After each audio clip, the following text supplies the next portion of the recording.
இன்றைய இறைவார்த்தை யோபு நூலிலிருந்து வாசகம்.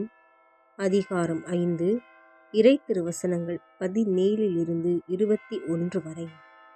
இதோ, கடவுள் திருத்தும் மனிதர் பேறு பெற்றோர்.